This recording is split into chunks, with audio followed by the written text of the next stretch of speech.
Horizon TV, the beacon for the nation. Kuna faida gani tupata tukimjua Mtume sallallahu alayhi wasallam? Nabii mwenye ushawishi mkubwa duniani. Tukizikwa tukitiwa kaburini, tutaulizwa haya maswali matatu: man rabbuk, ma dinuk, man nabiyuk. Sheikh Jamaluddin anakupa simulizi. Huwezi kumpenda mtu usiyemjua na kutambua sunna zake, lakini ukimjua na ukimtambua Mtume Muhammad sallallahu alayhi wasallam, mapenzi yako yatazidi. Ufahamu Rasulullah, familia na maswahaba wake. Tazama sira ya Mtume kila Jumatatu saa 1 jioni kwenye Horizon TV.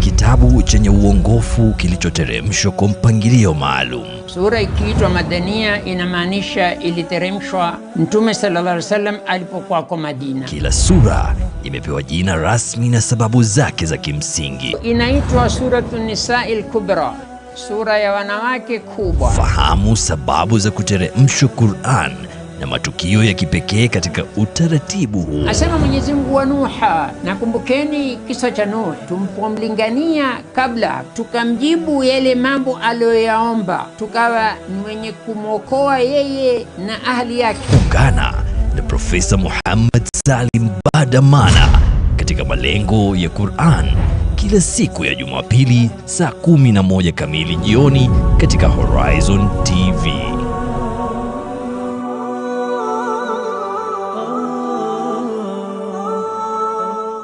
أعوذ بالله من الشيطان الرجيم. يا أيها الذين آمنوا إذا نودي للصلاة من يوم الجمعة فاسعوا إلى ذكر الله وذروا البيع ذلكم خير لكم إن كنتم تعلمون. Enyi mlioamini, munapoitwa kuhudhuria swala ya Ijumaa, fanyeni haraka kuikimbilia, muache biashara zenu, hilo ni bora ikiwa mwelewa. Isikilizeni kwa umakinifu khutba ya Ijumaa ili uzidi kujenga imani yako na kupata faida nyingi ya siku hii. Coming to you every Friday from Jamia Mosque, Nairobi. Live on Horizon TV.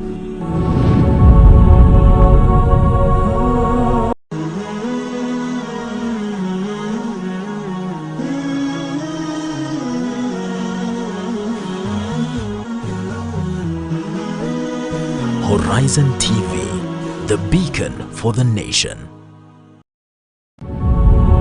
This program is suitable for general viewing.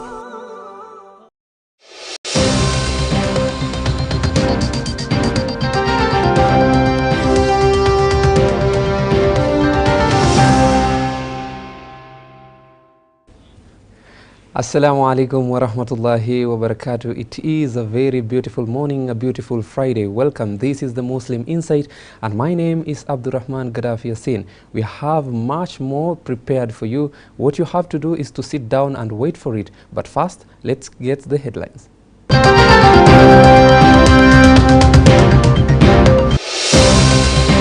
The funds collected are normally used to assist the less fortunate in our society in terms of iftar.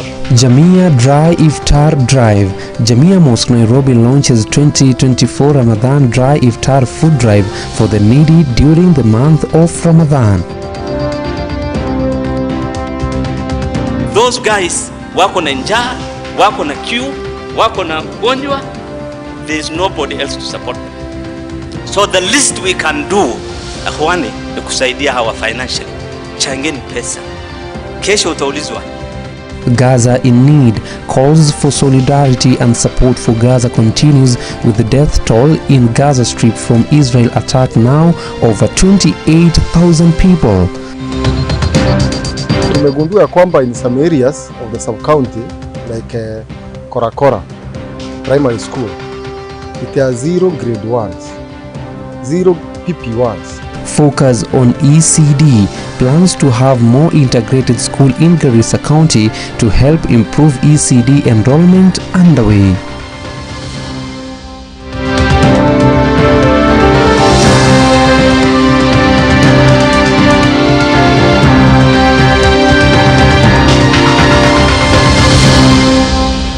Welcome back. Helping me with the sign language interpretation is Mariam Jamaluddin. With our first story is that the Jamia Mosque Committee Nairobi has launched the 2024 Ramadan Dry Iftar Food Drive aimed at ensuring needy Muslim families during the forthcoming month of Ramadan. Throughout the social responsibility program, Jamia Mosque Committee will distribute dry food packages to the deserving households within Nairobi and others counties. Sure. The food package, which is estimated to cost Kenya shillings 6,000 per household, will be distributed to families in various areas. According to Jamia Mosque Executive Officer Said Abdullah, the exercise is meant to provide much needed assistance to the less fortunate members of the society who are grappling with economic challenges and cannot afford a proper iftar meal. We will be starting our dry iftar campaign that we normally do every Ramadan. Ramadan is coming in about 4 weeks now, and inshallah we want to start. It's an M-Pesa fundraising campaign that we normally do every year, and we are using our Jamia pay bill number. Inshallah, the funds collected are normally used to assist the less fortunate in our society in terms of iftar. Last year, through its dry iftar distribution program, Jamia Mosque Nairobi successfully reached out to vulnerable and needy families in over 10 counties during the month of Ramadan. In partnership with donors and well-wishers, over 2,000 families received food packages that would last them for at least a month under the distribution program. Each food package contained 50 kg of basic food items such as flour, rice, sugar, beans, cooking oil, salt, dates, among others. In Nairobi County, over 1,000 families drawn from Kibra, Dipsy, Kawangware, Githurai 44 and 45, Mukuru Kwanjenga, Kangemi, Riruta, Majengo, Pumwani, among other areas benefited from the dry iftar distribution program. Jamia also reached out to the needy families in Tana River, Wajir, Mandera, Garissa, Budalangi, Kakamega, Taita Taveta, Kwale, Bomet, Kisumu, and Kinango through the help of various humanitarian aid organizations. In addition, Jamia gave out food parcels to 3,000 poorest persons such as widows, reverts, deaf and older persons to meet their basic needs during the holy month of Ramadan. For years, Jamia has been providing iftar at the mosque to enable fasting Muslims to break their fast, but for at least 2 years due to corona pandemic, it was decided to distribute dry food to reach out to more needy families. Donations towards the noble initiative can be made through M-Pesa pay bill number 150770, account Iftar 2024. Thank you so much for that story, Ibtisam Jamal. Moving forward is that Jamia Mosque Nairobi has called for continued support for the people of Gaza amidst the escalating conflict in the region. Recognizing the dire situation in Gaza, the mosque committee said it was important to collect more funds for the people of Gaza who were being massacred, with the Israel army targeting civilians in various parts of Gaza, despite the trial has faced in the International Court of Justice on charges of committing genocide against Palestinians. Jamia ile mchango walifanya 100,000, it was distributed, alhamdulillah. I think the videos, everything you have seen, imekuwa distributed, wale ambao wanahitaji msaada, chakula na kila kitu. Over the past few days, Palestinians and medical teams have recovered dozens of bodies scattered in the streets and in residential homes following the partial withdrawal of the Israeli army from areas in the western Gaza city. Jamia Mosque Committee in Nairobi during Friday prayers urged the congregation to extend their support to the people of Gaza, emphasizing the importance of standing together in times of crisis. 30,000 people, shuhada, alhamdulillah. 30,000 people in a population of 2 million. Katika miezi 4, 30,000 Wallahi ile bahati wale watu wako naye, hakuna mtu wako naye. Lakini tumeambiwa the thing you can do, since you can't go there, fanyeni msaada. Watu wako na njaa, wamekataziwa chakula. Watu wako na shida, hakuna maji, hakuna dawa. Allah subhanahu wa ta'ala atakuja kuuliza wewe yawm al-qiyama, nilikuwa na njaa, umeshinda kunipatia chakula. Na utakuja kusema Mwenyezi Mungu how? Yes, because kulikuwa na mja wangu mmoja alikuwa na njaa, kama ungekuja pale ungenipata pale. These efforts aim to provide essential aid including medical supplies, food and shelter to the affected areas in Gaza. Those guys wako na njaa, wako na queue, wako na ugonjwa. There is nobody else to support them. So the least we can do, akhwani, ni kusaidia hawa financially. Changeni pesa. Kesho utaulizwa. In January this year, Jamia Mosque Nairobi donated food packages through its social and humanitarian program to aid the Palestinian people in the Gaza Strip. Karibu 4 months tulisema tuanzishe msaada kuwasaidia wenzetu katika Gaza. Lakini maalasif katika hiyo miezi 4 ambao mnajua what is happening to our brothers and sisters in Gaza, ile pesa ambao tuliweza kuchangisha is not something we can talk about. Afadhali ile pesa mlichangisha wakati tuna shida hapa katika Kenya, kuna moto imetokea pale ama pale, lakini to collect $100,000 in 4 months Waislamu Nairobi, and you know what is happening in that in Gaza. The mosque committee organized a fundraiser which raised more than 10 million shillings to assist the people of Gaza. Hii maneno ya Gaza ama Palestine sio mambo ya Waarabu na sio mambo ya Palestina. Hii ni mambo inahusu kila Muislamu. The third most important mosque, Masjid al-Aqsa. Mnasoma about Masjid al-Aqsa katika Quran kila siku. Mkisoma suratul Isra mnasoma. Mtume wetu sallallahu alayhi wasallam alipelekwa kutoka Makkah mpaka kule na Allah subhanahu wa ta'ala, akisalisha nabii wote, all our prophets. Is the only blessed land in the entire world that Allah has mentioned. Sio Makkah, sio Madina, hakuna mahali iko blessed ambayo imetajwa katika Quran, katika Sunna kama hiyo mahali. This is our place. Gaza's population of over 2.4 million are suffering due to the shortages of water, food, fuel and medicine, among others. Jamia Mosque, through Healthcare Initiative, also handed over sanitary pads and other essential items to displaced civilians in Han Yunis in southern Gaza. The number of people killed in Israeli attacks on the Gaza Strip has risen to over 28,000 and caused mass destruction and shortages of necessities. Salma Salim, The Muslim Insight. So much Salma Salim for that story, and may Allah make it easy for people of Gaza.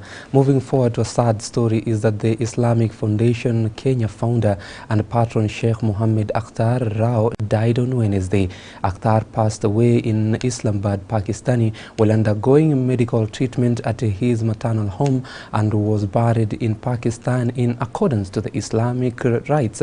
Sheikh Rao was the co-founder of Islamic Foundation Kenya, which was established in the year 1971. Islamic Foundation Kenya, one of the oldest Islamic charitable organization in Kenya, has been at the forefront of serving communities for decades, rooted in the principle of Islamic teachings. The organization fosters education, empowers the unprivileged, and advocates for more equitably society. It's a great honor for a poor man like me to be nominated Amir of Islamic Foundation. A well-known internationally and the first ever registered is Islamic Foundation Kenya.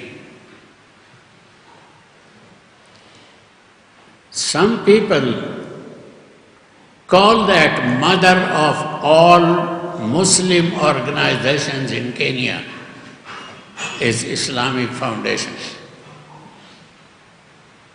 This is a great honor for me to be the Amir. Yes, as Horizon TV, we say Inna Lillahi wa Inna Ilayhi Raji'un. Shifting the gears is that the newly constructed Garbatula Jamia Mosque in Isiolo County was officially opened in a grand ceremony held at held last week with a pronouncement that it will be a hub of knowledge and a focal center for Islamic activities in the area.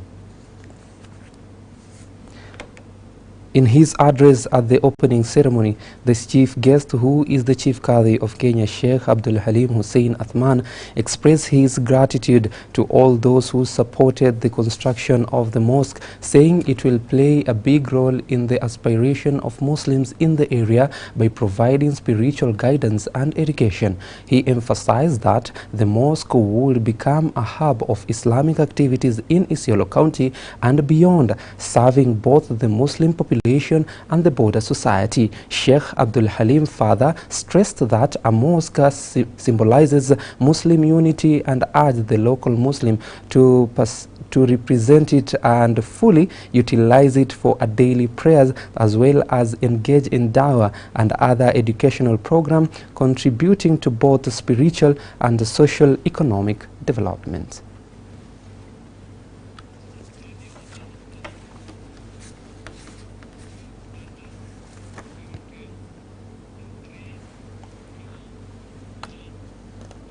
Moving forward to Garissa County is that local authorities in Garissa County are now turning the heat on school enrollment to early childhood development education ECD classes weekly after successful mop-up exercise to ensure 100% transition for Form 1s and Grade 7 students, spearheaded by the Assistant County Commissioner for Garissa Central. The officials have raised concern that there has been low enrollment and no enrollment at all in some cases of the ECD classes. Speaking in a meeting that brought together chiefs, assistant chiefs, police, elders and religious leaders, Alex Muredi, the Assistant County Commissioner, admitted that ECD classes in the area have little or no pupils at all. Kuna what we call very low school enrollment within our PP1, PP2, Grade 1 na Grade 2. So tumegundua kwamba in some areas of the sub-county like Korakora Primary School, it has 0 Grade 1s, 0 PP1s. So meaning, na ukitembea kwa vijiji unakuta watoto wote they are within the buras, ambapo wazazi wajaona umuhimu ya kupeleka hawa watoto. They are the age of school going children.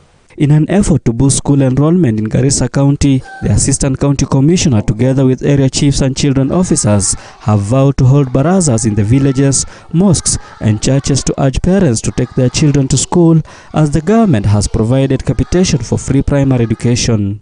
The chiefs, the clerics, ourselves, tunatembea kwa vijiji sasa tukifanya mabaraza na machifu, tunaenda kutangaza kwa misikiti, tunaenda kutangaza kwa makanisa kwamba watu wote wapeleke watoto shule.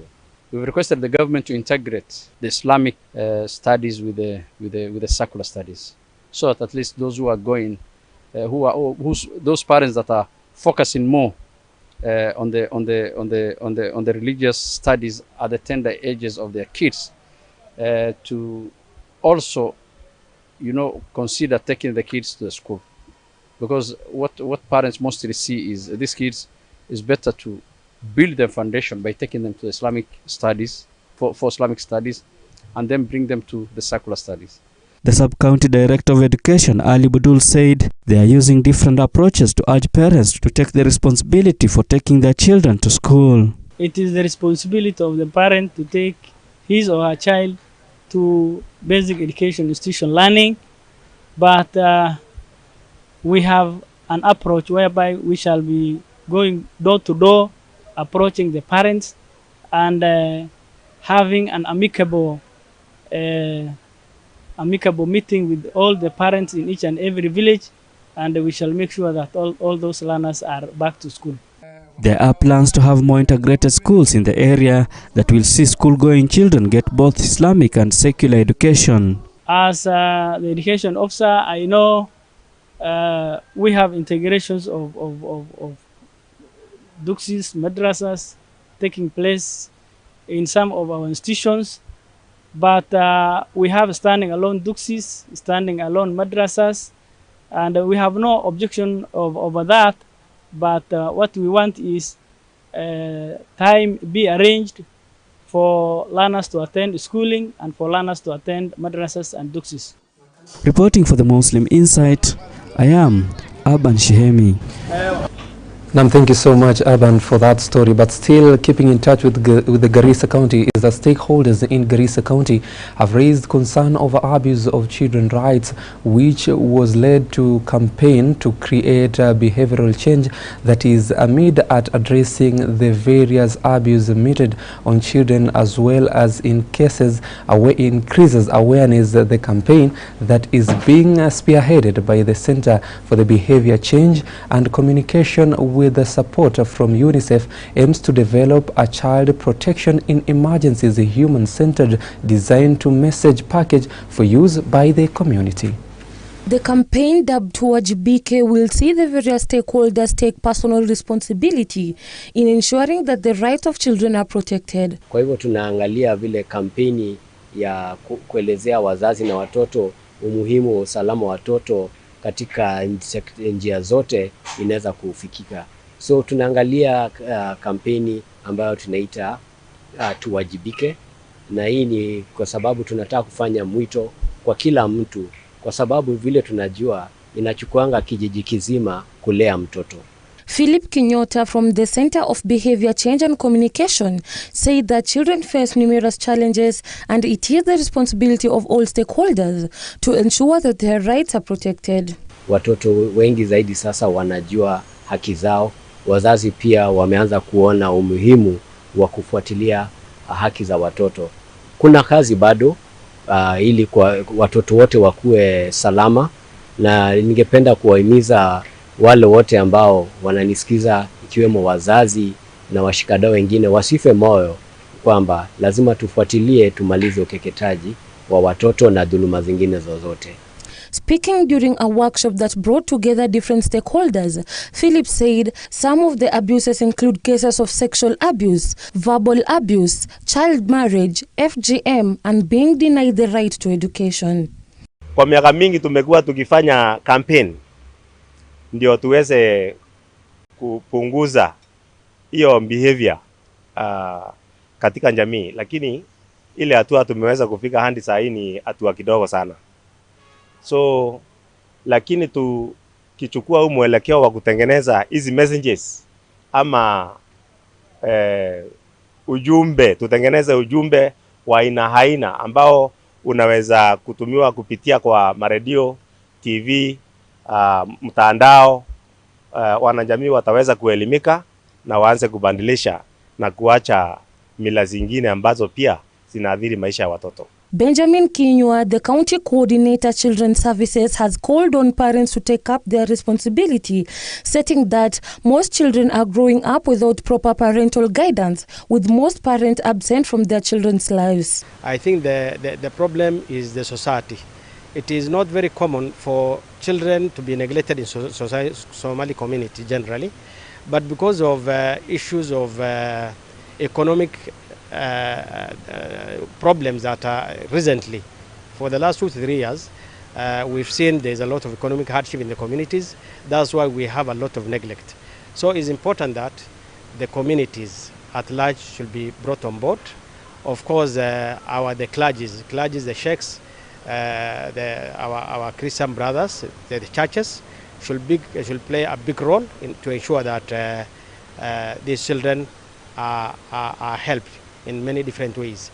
Fatuma Ibrahim, the County Reproductive Health and Gender-Based Violence Coordinator, Garissa County, noted natural disaster like drought and floods affected children the most. Kila mtu yoyote mwenye ako nyumbani, wenye hata kama wewe ni jirani ama kama wewe ni nani, lazima tuchukue jukumu ya kusaidia hao watoto wasiachwe nyumbani wala wasikuwe street children, baadaye wasije wakajifunza mambo ya drugs and everything.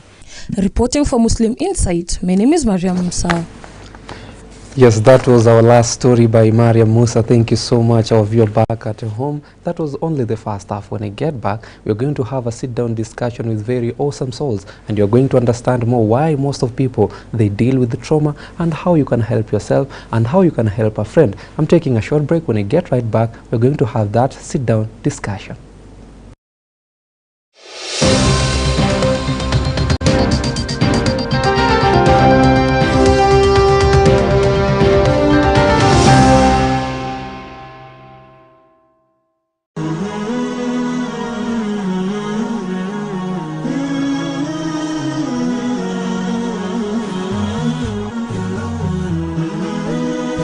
Horizon TV, the beacon for the nation.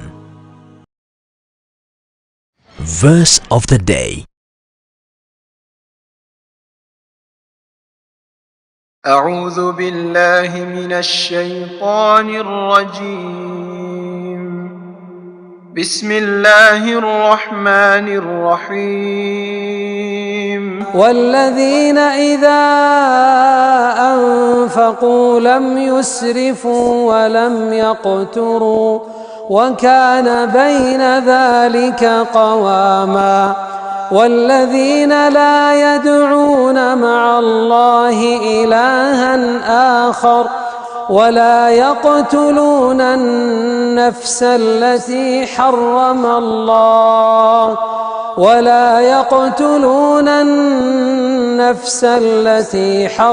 الله إلا بالحق ولا يزنون ومن يفعل ذلك يلقى أثاما. Kuna faida gani twapata tukimjua Mtume sallallahu alayhi wasallam? Nabii mwenye ushawishi mkubwa duniani. Tukizikwa tukitiwa kaburini, tutaulizwa haya maswali matatu: man rabbuk, ma dinuk, man nabiyuk. Sheikh Jamaluddin anakupa simulizi. Huwezi kumpenda mtu usiyemjua na kutambua sunna zake, lakini ukimjua na ukimtambua Mtume Muhammad sallallahu alayhi wasallam, mapenzi yako yatazidi. Ufahamu Rasulullah, familia na maswahaba wake. Tazama sira ya Mtume kila Jumatatu saa 1 jioni kwenye Horizon TV.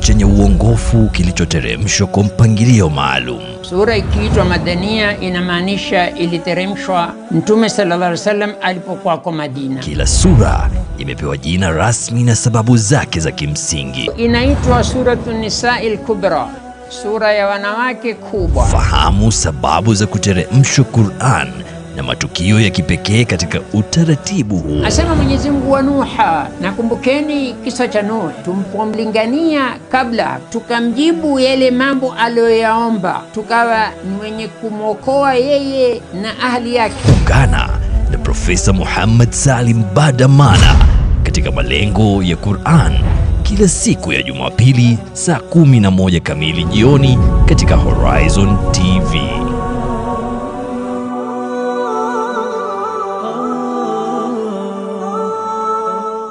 أعوذ بالله من الشيطان الرجيم. يا أيها الذين آمنوا إذا نودي للصلاة من يوم الجمعة فاسعوا إلى ذكر الله وذروا البيع ذلكم خير لكم إن كنتم تعلمون. Enyi mlioamini, munapoitwa kuhudhuria swala ya Ijumaa, fanyeni haraka kuikimbilia, muache biashara zenu, hilo ni bora ikiwa mwelewa. Isikilizeni kwa umakinifu khutba ya Ijumaa ili uzidi kujenga imani yako na kupata faida nyingi ya siku hii. Coming to you every Friday from Jamia Mosque, Nairobi. Live on Horizon TV.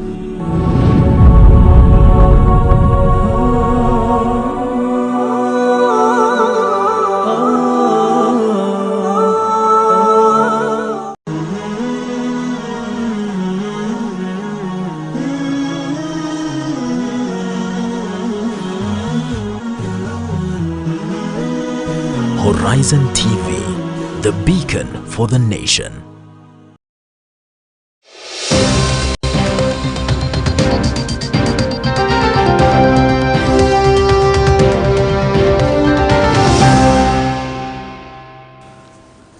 Assalamu alaikum wa rahmatullahi wa barakatuh. Welcome. This is our second segment where we are going to discuss matters to deal on how to understand trauma. With me in studio today, I have two ladies who are going to help me to dive into this matter. And you back at home, all you have to do is to sit down and to get to understand better what is trauma and how you can handle and how you can help a friend who is maybe suffering from this type of mental health illness. With me in studio today is Rukia Muhammad, who is the counseling pathologist. You can see her. And from the far end is Maimuna Muhammad, a student leader from ZTech University. Assalamu alaikum wa rahmatullahi wa barakatuh. Wa alaikum salam wa rahmatullahi wa barakatuh. How do you people feel about today? Alhamdulillah. First, today is Friday. Yes, and some people say smile is sunnah. Yeah. So you have to smile today. And you have to make people smile at home by understanding what is trauma. Right? Yeah. And I think maybe if we dive into this story of trauma once, maybe Madam Rukia, maybe make people to understand what is trauma and maybe what can cause trauma. Okay. Assalamu alaikum wa rahmatullahi wa barakatuh. Trauma is a term that is used to describe the effect of going through an event that causes fear, and also something that we can say is something that makes someone feel like they are getting a near-death experience. It's something that is huge, that can actually leave someone with far-fetched effects. But as we move forward, we can look at the fact that at that particular point, when you're going through an event or an event that is life-threatening, that you either are part of it or you experience or you hear of someone who has gone through it, then if you get the required help and the first aid at that particular time, then the effects will not be far-reaching later. But if you don't get the right assistance at that point, it can develop further to now what we call trauma or post-traumatic stress disorder. Yeah. And maybe Maimuna, have you heard of trauma? Yes, I've heard of trauma. What is your understanding of trauma as a youth? As a youth, my understanding of trauma is that most of the times we usually have misconceptions about trauma. Okay. We usually think that trauma usually comes from only major events, but something trivial can actually cause trauma to someone. Okay. We usually think that the impact of trauma is not like that huge, but it actually affects our mental health, since trauma is very complex and our minds can't actually cope with the concept about trauma. Yes. Maybe getting back to you, Madam Rukia, you know, for you to acknowledge that someone has a trauma, there are some symptoms that you have to look or to concentrate with so that you can tell this person is undergoing under trauma. For instance, I don't know if my friend is going under trauma. What are the signs and symptoms that I can see and be like, this guy is suffering from this type of mental health? Okay, so trauma can manifest in so many ways. Yes. At times it's in the behavior issues that we see in someone, but when we come to emotional, at times people are very irritable. People like are very they are startled with anything that makes them feel like they are scared, or maybe that is not someone would scare someone who hasn't gone through a trauma, but you find that they have that thing of they panic so easily. They have maybe sleep disturbances.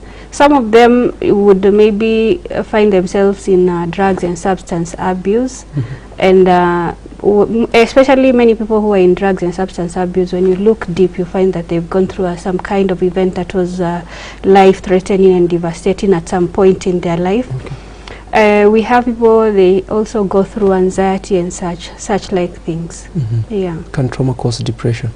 Yes, yes. If it is unattended, it's, of course it will cause depression also. Yeah. Later I'll ask you a question on how to overcome this. All but right. maybe getting back to Maimuna, you know, you're dealing with most youth at your university level. Most of people come complaining, some of people even faking they are undergoing trauma. Maybe you telling us maybe what are some of the symptoms that you've seen from your fellow youth and university students, and you will tell that this guy is suffering from trauma and I have to help. People usually say that their social battery is dead. We don't usually want to engage with people when you're going through trauma. What do you mean by social battery, so that they can understand? Social battery is you don't want to engage with people, you just want to be in your own space. Okay. Because that is the area where you have control. When you're with people, the other person might have control, so you want to be in your own space and have your own control. Another thing is educational challenges, where people don't usually do their exams, or they don't pass their exams according to how they wanted to pass them, because you're actually going through something and you can't study at that moment because it affects your mental health, so your concentration span is actually very low. Okay. Another thing is substance abuse and partying. You know, it's a way for people to numb their pain. You feel a high, you feel a moment of high for some time. Yes. You know, you've mentioned something about misconception. Yes, most of the youth have misconception when it comes to this matter. Maybe what are some of the few misconceptions that people have, majorly the youth in a youth level, so that at least Madam Rukia can understand that and give us advice from that? The main misconception is thinking that it comes from major events, and that it affects everyone the same way. How you're going to react with trauma is not the same way I'm going to react with trauma. But people usually think that, this is something so trivial, why are you reacting like this? I mean, we are all different, we are complex, we are humans, we react to things differently. And that people usually think that trauma has to be, you have to be depressed, or it comes like when you experience that event at this moment, it's going to become immediately. No, trauma is something that comes after some time. It's a system of behavior. Your behavior changes after some time. You react to trauma for some time. Yes, Madam Rukia, you know, you can find some people, I might go to someone trying to express myself, telling the person that, you know, I'm undergoing under certain trauma, that maybe I engaged in an accident. Now I feel like it is disturbing me completely because most of people died there. And maybe this person will be like the way Maimuna has said, you know, mambo madogo haya, you know, ajali ni ajali, you know. Maybe for those people who just give out lame advices to people and not giving them hope, maybe what can you tell them? Yeah, I think what Maimuna has said and what you've said is very true. So I think it's important to understand that when people are going through trauma, they are not pretending, and they are going through something that to them it affected them deeply, and you might not see that wound. The problem is trauma is something that is not physical, so you can't see that wound. But the best thing is to always give people hope, because you are told at the point of trauma, if people get, it's just like a wound. If you get injured and then you are treated maybe immediately, all that, the chances that that wound will go septic are very low. But if you, for example, when you're having trauma and you're connected to loved ones, you get help immediately and support, then the effect of trauma will not be there long term. And when we talk of effects of trauma and these symptoms, they have to have been there for at least a month. And at times also in the misconceptions, people feel today someone can come and say, today I'm traumatized because of maybe I didn't take tea. So yeah, and I remember there's a time there was something that was trending on, was it Instagram or TikTok, the Delulu thing, you know. So at times we look at them in like on a trivial way, or we joke about them, but it's something that is real. It's big, because the effects can really be far-reaching. They can go and affect families, societies, and all that. So I think when someone comes to you and they're telling you that they're scared, believe them. When they're telling you they're feeling down, believe them and try to comfort them. I know at times we don't know how to, so we are uncomfortable seeing them maybe in pain. We don't know what to do, but it's okay. You can just sit and listen to that person at that particular Some time. people, you can meet someone, Matalan, you ask them, we want to use this lift to go upstairs, and they can be like, no, I cannot use the lift because I have a trauma. How can we help such people? I think I've ever seen that, and at that time I had to maybe, you also need to respect people's spaces. Some people don't like to be touched, but I had someone, I just told them it's okay. I comforted them. It was a lady, so I was able to hold them, but you can even give encouraging words like it's okay, we are together, dakika moja itafika nini hivyo. Yeah, so you find maybe they've had an incident and it remained in their mind. Labda, getting to you, Maimuna, maybe what do you think university can create, which type of supports to help these university students, so that at least not only university students but youth in general, because most of these youthful people, they get into university and they continue with their studies there. So what do you think are some of the strategies that the universities can come up with so that at least they can support this type? Some of the ways that universities can overcome or even counter trauma is through creating awareness about mental health. They can organize mental health week where people are just actually expounding on mental health, conferences where people are being taught about mental health and trauma, PTSD and depression, training student leaders on how to deal with trauma, since we are the people that are actually dealing with the students on one-on-one. They actually count on us on various issues. So when you actually train one student leader on trauma, that person is able to reach a few students regarding trauma.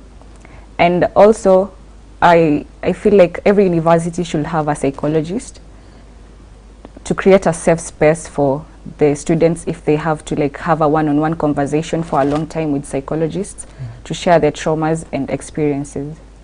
Wow, that's nice. And Madam Rukia, Maimuna mentioning that university should have maybe one psychologist or two. Maybe what are some of the, you adding to the point, maybe what are some of the collaboration that psychologists can have with universities? I think there are so many collaborations that can be done, so long as we have now the contact of the student leaders and all that. There are programs that they can be organized and all that, and probably even the corporates can come in and support on the logistics and all those kinds of things. So issues of sensitization and maybe training student leaders on how to deal with trauma, basic counseling skills, those are things that can be done. Wow, that's nice. Maimuna, getting back to you again, you've mentioned something to do with mental health. How can universities maybe improve in promoting mental health, and as well maybe, this stigma on trauma, to clear this thing? How can we do this? The important part is actually creating awareness, removing the misconceptions in university students' minds. When you actually remove the misconception in one person, that person can actually advise another person, or can actually be in a position to help the other student and everything. So I think the most important part is creating awareness. And to make everyone to become ambassador. Yes, everyone to become an ambassador and promote empathy. Madam Rukia, some people can be like, we're in a university level and can be like, in Akusumbua, we can have a party.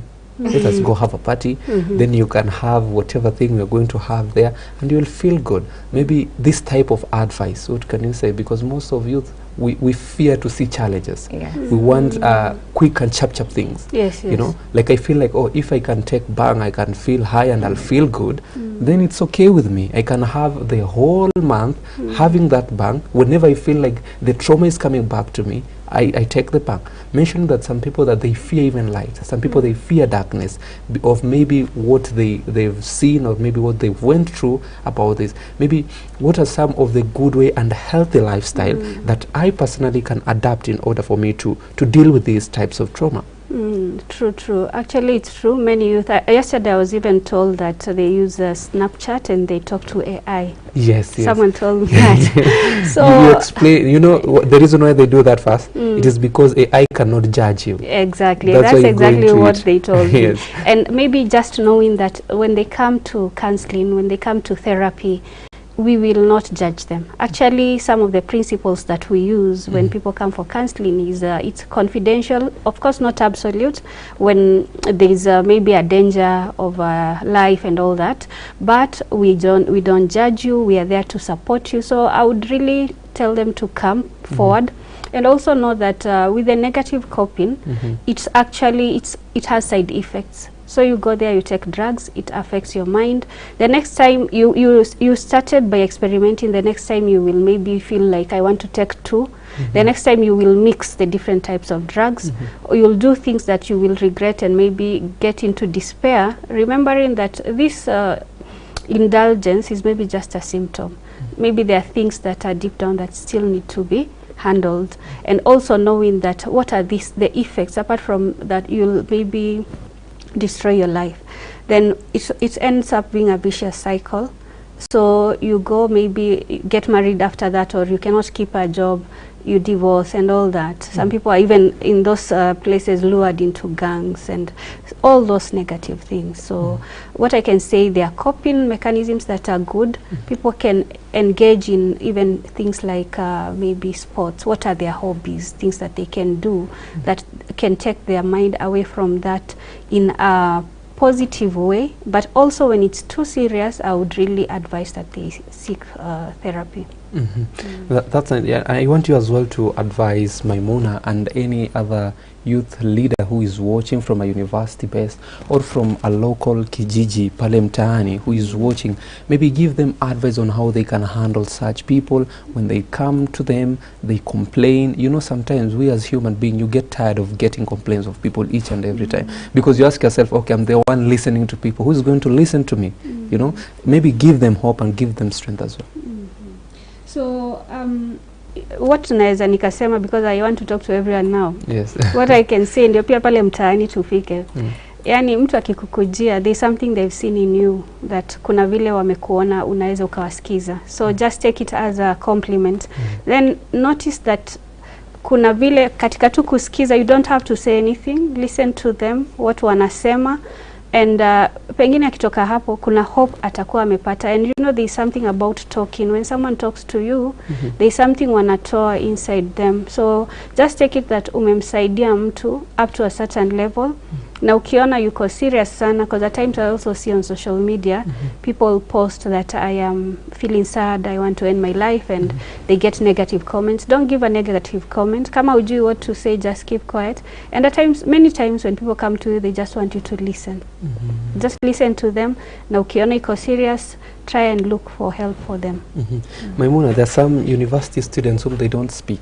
Yes. Now all they want to do is to document it down in a diary. What is your advice on that? Is it good for someone maybe to vent in a maybe in a notebook? Now Madam Rukia has mentioned some of us, we go to AI. You express yourself there. Maybe what's your take on this? My take on that is, we live in a judgmental era. So if that's your last option, you don't have a person to talk to, since human compassion is actually very vital in trauma and mental health. If you do not have a person to talk to and share your trauma and everything, just don't keep it to yourself. If the only way that you can actually deal with your trauma and mental health is through writing, I think it's okay to actually write. Because when you remove the issues that you're going through, when you actually talk about it or write, it's like you're getting off some burden inside of you. If it's the last option. But if you have a friend that you can talk to or find a safe space, yes, I think it's actually okay to write about it. You know, some people, they claim that I just need an open room. I just want to cry and to shout in loudly so that at least I can remove that from me. Maybe what are some of the advice that you can give them? Me, I've asked the question, is it right for me also to write in a notebook? Maybe I think like when I write it, some people they feel relieved, and some people maybe they cannot feel relieved.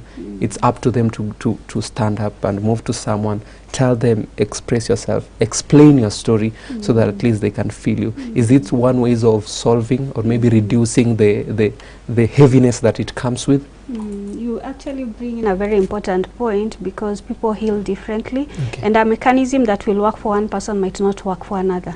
But what you've talked about writing, we call it journaling. So that writing is actually one of the ways you can talk about your trauma and put it down on paper. Once it's there, you can actually, apart from getting it off your system, you can actually look at it and look at it from a different perspective and get some insights. So writing, even using art to draw and vent and all that. And it's okay to cry also. There is no problem. It's okay to cry. It's okay to cry. It's okay to Men cry. don't Oh, cry. men, eh? Oh, it's okay. So men need to cry. It's okay. You know, of course, labda hata taka kulia mbele ya watu. Ile unachukua udhu, lia kidogo. You know, when you are praying there in your sujud, it's okay. Rasul sallallahu alaihi wasallam, you're told he cried when he lost his son, his wife. So it's okay, because at the end of the day, easy emotions, it's God who created them. They are part of us. What we do about them is maybe learning to regulate and all that, but we cannot pretend that when we are going through something that is tough, we are not feeling it. So we are feeling it, acknowledge it, then find ways of bringing it out. Maybe are there research that are being done on maybe to improve on how to deal with such things for you people as psychologists? Yeah, I might not be able to mention a particular research, but what we know, especially at the event of a particular incident, like we've seen disasters, there are terror, maybe disasters, there's a fire, there are floods and all that. At that immediate point, when people get support, when people are connected to maybe basic needs and they are connected to loved ones, they heal better, they gain resilience better. So you find that that proximity to people and just knowing that there is hope, nothing, you know, it's not all doom, at that particular moment can really help.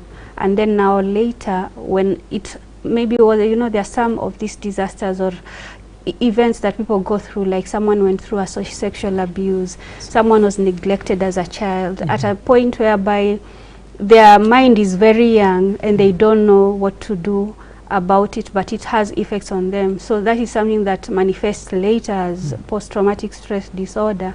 Then they can actually get therapy and learn to live out of that particular effect. Okay, Maimuna, you know, you've dealt with most of university students. Maybe what are some of the signs that you can identify and be like, this guy is going through a lot and maybe this is a trauma? Maybe what are some of the signs which Madam Rukia can help us and also help our viewers back at home to know that if you see your son is behaving this way or your daughter is behaving this way, please know maybe it's a trauma, maybe it happened at school, maybe it happened along the way coming back home, or because some of our students, they're studying far away from our parents and everything. Yes, maybe what are some of the signs? Some of the signs, one of the main signs is behavior change. So if you know your friend is actually an extrovert, then all of a sudden that person wants to detach from the society, you actually have to think about what is actually going on. Joezi kwa huyo mtu anashinda kenda, like that person is jovial and everything, then all of a sudden she's shy, ataki kusimama mbele ya watu and stuff. Another one is not attending classes, because maybe it is at the moment of trauma. Like you don't know if your classmate has lost a parent or was involved in an accident. So I think people should actually be checking up on each other. I want you to tell the lecturers. People should be checking on each other. Mtu akosi klasi hivi. Lecturers don't understand that. You'll get a soup for that. Wapeane makeup assignment. Yes, maybe Madam Rukia, you know, I want you to educate parents back at home, brothers, sisters, and family in general. What are some of the characteristics that when you see or when you suspect that this person is undergoing trauma, and how maybe you can help, or maybe the first aid that you can do to help the guy? Okay, I'll just add on to what Maimuna said, because it's true. When you see that someone is changing, the behavior is changing, the way they were jovial, they were active, and now they are different, then you find that probably they are not eating well. Mkila mkiwa mnakula, this person is not coming to the table to eat with you. Then they also feel sad on their faces. You can just see they are not happy. You know, you can tell. If someone you know, for someone you know, you can tell. Then they start being irritable. Wengine maybe anaanza kudanganya na alikuwa hadanganyi. So you wonder what's happening with this person. So you'll always take note of such. And at times they also say things, you know, like, kama ingekuwa si hii, hata singeenda shule ama singekuwa hata nasoma hata hii kitu. You know, like they are saying statements ambayo ni kama ana resign, ana give up. So watch out on such, and when wakikukujia with such, don't take it, you know, at times tunakuwa pia wakali sana. I know as parents, because I'm one. Let's listen to them. Let's ask them questions. Find out what's happening with them. How is school? What's happening? Nini? Let them not feel judged. Let them know, and I think that is a very important thing. Let them know that they, even if they've done something wrong, they can turn around and they can actually correct themselves. Because at times maybe someone has gone and they've experimented with drugs and all that. Let them know they can come back and be heard and get help. Maybe they've been attacked. So if akikuja kwako akitaka, there's someone who last week was telling me at times the youth, they just come and sit next to you, and they are not so, at times there are some who can talk so easily, but there are some who cannot. So just know when they are there, give them some time, look at them, pay attention to them, and let them know that you are present with them. And probably you can be able to find out more from the conversation that you'll have. Let them create an environment whereby they can come to you as a parent with their issues and not run away from you, because they know you will not judge them. You will tell them the truth. You will guide them and all that, but you will not like make them feel they are a gone case. You get? So I think those are some of the things to watch out, and know that they are not pretending. Let's listen to them. You know, when they are coming to us, it's more about them and not us. Let's put our biases away so that we can listen to them and help them out of what they are going through. Yes, you know, you've tackled something sensitive to deal with parents on how they handle such cases, and maybe when you come to express yourself to your parent and how they take it. Maybe Maimuna, have you ever received a case of whereby I've tried speaking to my parents but they don't believe me? They just say like I'm joking, or I'm doing something funny to them. Maybe what are some of the cases that you've received maybe? We usually call it generational trauma. And people are like, it's up to us right now to actually end generational trauma. Because sometimes our parents don't usually do it because they want to do it. It is how they are used to actually dealing with things. So to break the cycle, I think we should start as youths, as parents, and everyone. I think we should start dealing with things differently. About generational trauma, I actually advise people to try at first talking to your parent. If they do not acknowledge your trauma, try maybe talking to another person that can actually communicate with the parent differently. Like you might be close to your other aunt in your family or something, and the aunt can actually communicate with the mother because they are on the same ages or something. So find another person that can actually reach out to your parent. That's of their generation. They know how to deal with that thing. You know, and maybe, you know, some of the youth and maybe children, they end up maybe getting into this because maybe, you know, I don't feel the love from my parents. They don't love me. You know, and some like, unajua kitambo baba alikuwa ananifanya hivi, lakini kutoka hage dunia mama sasa ananichukua ndivyo sivyo na nini na nini. Labda ile mapenzi ya wazazi. Labda ukizungumza ili upate kuwafahamisha zaidi. Ina umuhimu gani katika kushughulikia masuala ya ugonjwa wa kiakili, the mental health problem? I think first I'll just comment on what Maimuna said, because I feel I'm proud of how she has spoken as a youth. Kwamba saa ingine wazazi, it's because they are used to dealing with things the way they are dealing with. So we might not blame them at times the way they behave, but now that tuko na uhamasishaji, tunaelezana how maybe our approaches can affect our kids and the youth, probably sasa even us as parents we need to change. So you see, like when we said some of the causes of trauma could be life experiences, what you go through, maybe as a child you go through a loss and all that. So pengine baba amefariki na amebakia mama peke yake. So there is also that aspect kwamba pia huyu mama pengine is dealing with some of her own traumas. So si ati kwa kutaka hakusikizi, maybe she has a lot on her plate. We are not saying that deal na hiyo issue, but saa ingine when people go through loss, it's good wapelekwe kwa maybe counseling therapy, wa deal na ile loss, they go through grieving, and then watatoka hapo healthier and able to deal with issues in a better way. Then one thing I wanted to say, it's not an easy thing kwa mzazi kusikia mtoto wake anapitia maybe negative coping, kama ni drugs, kama ni nini. So at times also that impact of ameenda akaambiwa mtoto wake anatumia hizo drugs, as a parent, you know, they feel they are failures and all that. So what I'm saying in all this, when issues of traumas inafanyika, let's try and remove ourselves from the situation first and look at the thing in an objective manner, which sangine at that particular point ni ngumu, but after some time it's possible to sit and look at that thing in an objective manner. Well, because of time, I feel like we can continue having this discussion more and more and more, but maybe the last thing that I would like you to advise on how to improve on maybe sensitizing and doing this. Maybe Maimuna, what can you tell us on what can you tell the likes of Rukia here? Maybe what should they improve on, what should they create, so that at least we as youth can get a safe place of where we can go, express yourself, speak out, and improve with our lives.